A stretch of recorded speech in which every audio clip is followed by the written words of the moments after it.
cold as balls outside, guys. Cold as balls. There's so many of those that I could go through. Colder than a witch's titty in a brass bra. Pretty good one. Colder than well digger's ass in Idaho. I don't know how cold it is in Idaho, but I would suspect it's pretty freaking cold. We fixing to go work in the garden, and it's cold. Get my ears covered up. Gotta have my hair looking good though.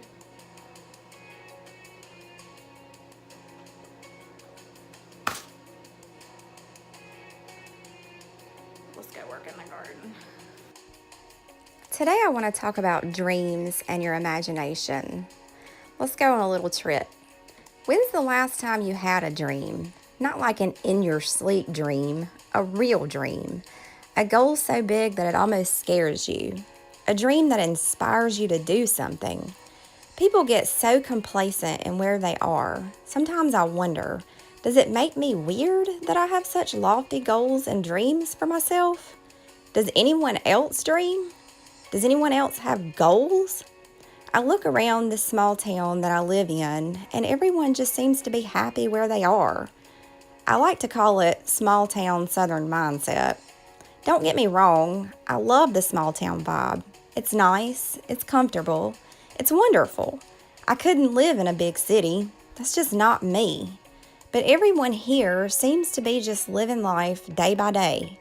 This isn't enough for me. I want more.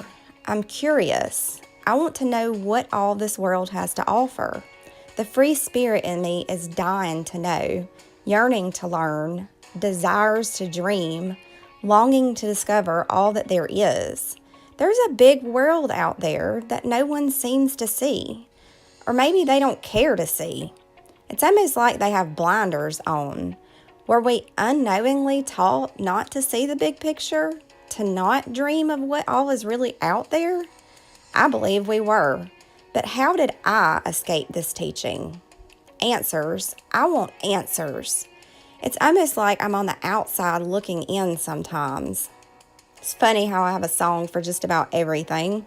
I guess I kind of connect with music. The first thing that just popped in my head was an old Reba McEntire song, Is There Life Out There? Go check that one out. So back on track, my brain can be compared to that of a squirrel at times. Anyways, at around age 9 or 10, I think we seem to lose our imagination, our craving for answers. Is it taught in school? I think it is, maybe. We send our kids to school when they're young and creative, just throw them out in the real world. They're taught to focus on schoolwork. Don't look out the window. Don't dream about the world out there. Don't get distracted with what could be. Focus, kids, focus. But I think that's where we go wrong. I think it's at this moment when we lose track of our imagination. We lose sight of being a dreamer. Creativity is crushed. We're taught that doing your work is more important than actually using your brain. So over time, that part of your brain slowly begins to die. Do you feel like it's wrong to use it? Maybe that's what it is. Or do you just not have time to use it? You go through the motions of everyday life, job, kids, spouse, marriage, finances, all the daily chores of living, and you just forget that you have an ounce of creativity in you. I've been there. Hell, I'm there now. But I believe that you can bring it back. Exercise that part of your brain and it'll come back to you. Learn to dream again. Don't be scared. Maybe that's what it is. People are scared to have big dreams for themselves. Have we been taught that we can't achieve big things? Or is that just the other side of our brain working against us? You are your own worst enemy, you know.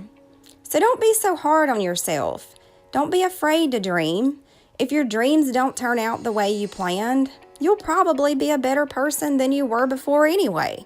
So don't sweat it. What are you afraid of? Failure? Those who never fail never succeed. So dream big and fail fast. Dreams change though, so they're never really failures. You may start out with this amazing dream or goal and end up somewhere totally different. That's the beauty of it. Be open and willing to enjoy the journey in all of its magnificence. The journey is what matters anyway. Let me tell you a story, kind of an example of how dreams evolve and things change. I've always been sort of health focused. Well, for the past 7 or 8 years or so. It started when I had my little one. He refused to take medicine. So what do you do with a 2-year-old that's running 103 fever and won't take Tylenol or Motrin? You hold them down and force them to take it. At the time, it was all I knew to do. Parenting fail number 5,432. Then the said child vomits as soon as you turn them loose. Talk about feeling like a winner when it was all over. Yeah, Mom of the Year award goes to me. I felt like the biggest loser on the planet. So I started looking into alternatives, something, anything.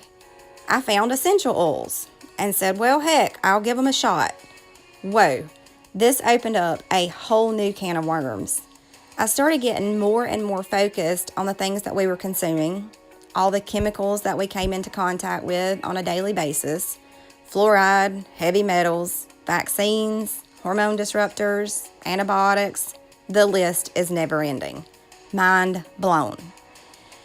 And then diving into the world of Monsanto, with my little bit of common sense on how politics work, I quickly tied together all of the links. Sad, so sad. Then I started looking for organic foods. Another big old can of worms. I live in the deep South, y'all, surrounded by nothing but farmers. And I mean big time farmers. Some of the largest farms in the state are in my same county. It's a way of life here. It's what I was raised doing, but never dreamed I would end up doing. I researched and looked for local organic farmers. None. Nope, not a single one near me. That's when I began to dream. That's when the real work started. The wheels started turning in my brain. At first, it was just doing a little gardening for myself, getting milk goats and a milk cow so my little one could get off all the pasteurized garbage. Just baby steps, just the little things. Then people wanted to buy milk, buy vegetables, and buy meat that we raised. That's when it all began. That's when my ideas and dreams really kicked in. The what ifs. So every year I grew more and more, and it was never enough. So I still grow more and more. And I don't know exactly where all of this is going to take me, but I never imagined this is where I would be. In my younger years, farming wasn't even an option. Absolutely not. I wanted to get as far as I possibly could away from this little old sleepy farm town. So don't let your dreams scare you. Don't tell yourself that you can't. Humans are the only creatures who have the possibility to imagine things that aren't real. We were made this way for a reason, a purpose. Don't let that go to waste. Just about everything that you see, things that you use, at one point was just in someone's imagination. Think about that. We were born to be dreamers, so go build your dreams. The time is now.